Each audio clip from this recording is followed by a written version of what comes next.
For Filipinos looking for jobs abroad, Saudi Arabia has long been one of the largest markets.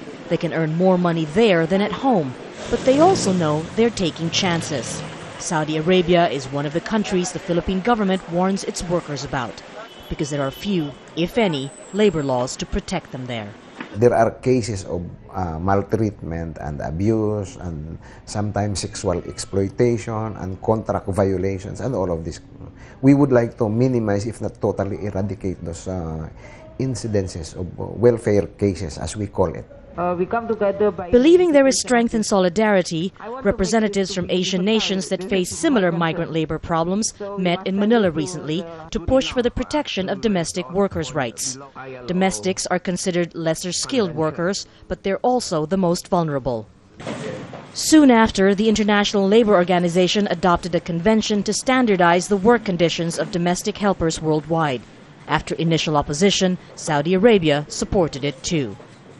Regardless, the Philippine government says the number of Filipino domestic workers in Saudi Arabia has been declining, and there are only about 100,000 employed there now on record.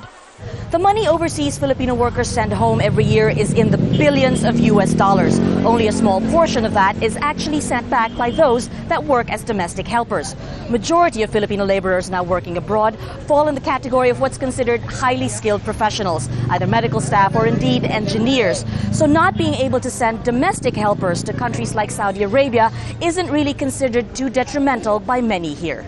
I think it will be good for the Philippines overall in the long term if we have less cases of vulnerability among our domestic workers.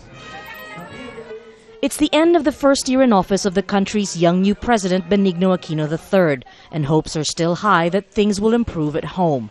So far, unemployment has decreased and investor confidence is returning. Officials hope this will lead to a gradual turnaround in labor migration.